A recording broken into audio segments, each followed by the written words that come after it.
And before I start, I just want to kind of let you guys know that I will be using a word of profanity. I don't know if it's gonna, I doubt it's gonna make you guys uncomfortable, but okay. Yo, what's up? What's up, my nigga? What's up? Hi. Yo, what's up, my nigga? What up? Can anybody tell me the difference of the two statements I just used?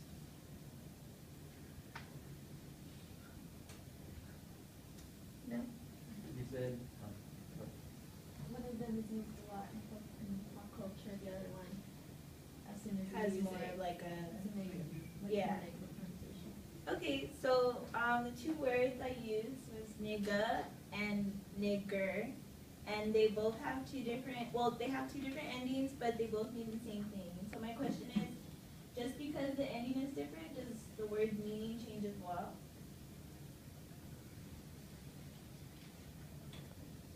Okay, as we all know, well, maybe not often, but a nigger is used was used more frequently during slavery to degrade slaves. It is known as a degrading term, and it's not very, it doesn't really have a positive connotation. Defined, a nigger is a black person or a person of dark skin of any origin regarded to as inferior, ignorant, or politically, socially, and economically disenfranchised.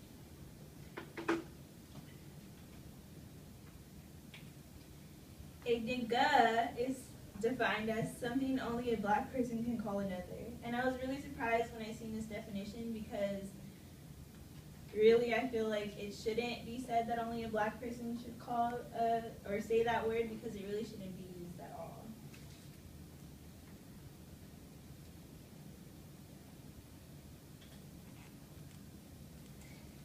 Okay, no matter what the context or what is being used, it is degrading and it should not be thrown around so loosely.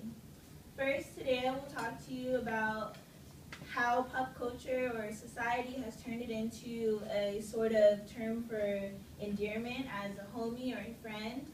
Second, I will talk to you about how it feels to be on the receiving end of the slur.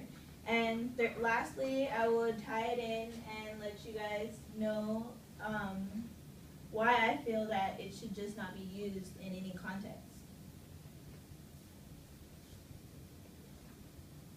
Okay, so first, I'm going to talk about how pop culture has turned it into something as a term of endearment. I'm sure we've all heard it in songs and movies and maybe even just walking around hearing your peers use it.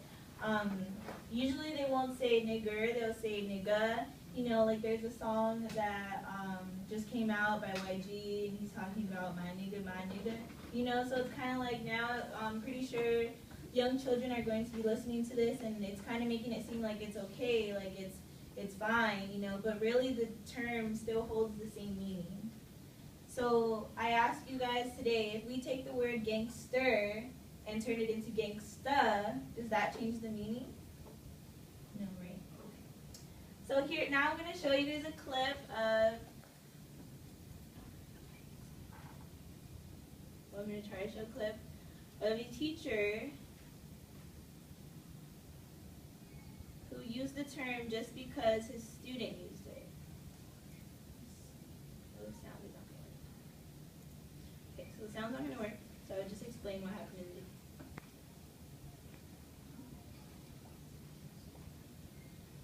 So basically in the video, there was a student during class. He was a black student. He got up and was trying to leave the class, and the teacher told him to sit down, nigga.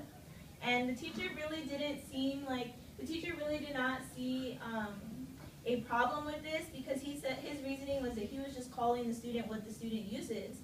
Like he, in the video, he said, well, I didn't say nigger, I said nigga, because they throw it around so loosely, so he felt it was okay.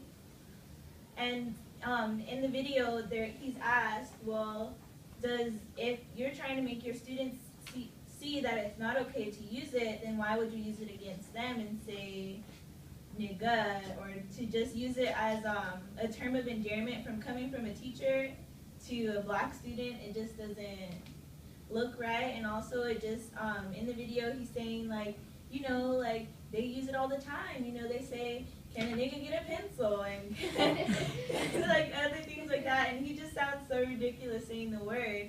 So I bring to your attention how ridiculous we might sound saying that word. Or even though we might, you know, it sounds cool, sometimes it just rolls off the tongue, or we might be joking about it, but really it's not very becoming of us to use this word, because it does still hold the same meaning. Okay, so next I'm going to talk about how it feels to be on the receiving end of the slur. And I'm going to take you back to a time where I was in 7th grade. I went to school in Baldwin Park. I don't know if you guys are familiar with that area, but it's mostly Latino. So I was one of the handful of African American students at my school. And being in my group of friends, I always kind of felt like, you know, the outcast, because they would have their side jokes, and I wouldn't understand them because I didn't know how to speak Spanish, or just their culture-wise, I couldn't relate to them. So I kind of, you know, just always felt uncomfortable in my skin. And so I was in class, and we were talking about polar bears, and my teacher made a remark about a polar bear being another color other than white, and some kids shouted out, oh, what about a black polar bear? And then I said, a black polar bear. And then this girl who was sitting behind me turned around and said, oh, no, you don't mean black polar bear, you mean nigger.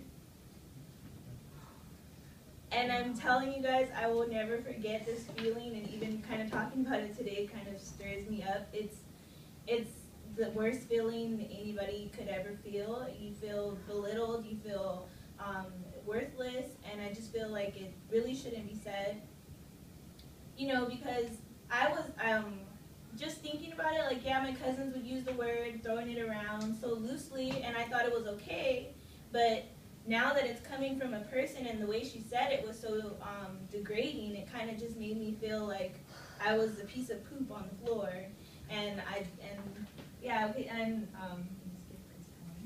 But the second time I had an incident with it was in high school, and I was at lunch, and they were serving chicken, and this was always an uncomfortable subject for me when around my friends, because, you know, whenever they see fried chicken, of course they're gonna look at the black girl like, yay, Jazz. But so I was in line, and I asked what was for lunch, and they said, oh, it's baked chicken. And I said, oh, baked chicken. And somebody turned around and said, don't niggers like fried chicken though?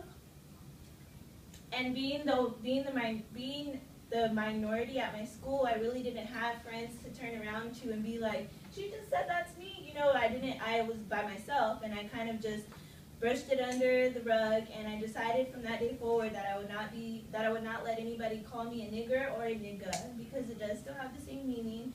So from that day, now when even my friends or peers that I know here, when they say, what up, nigga, I always tell them, I'm not a nigga, I'm Jazmine. I mean, I may be African American, but my name is Jazmine, and I do not condone that. So lastly, I'm going to wrap it up and talk about why I feel like it should just not be used.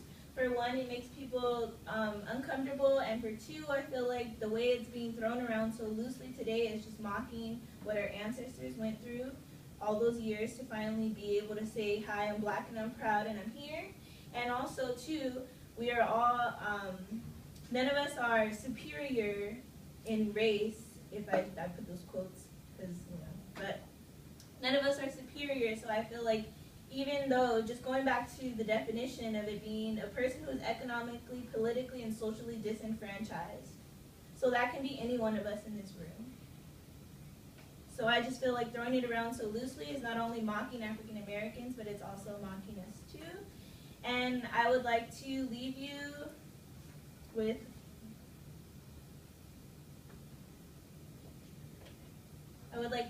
this quote by Martin Luther King Jr. And it says, nothing in this world is more dangerous than sincere ignorance and conscientious stupidity. Which is basically kind of like what I feel like the word nigga is. It's full of ignorance and conscientious stupidity.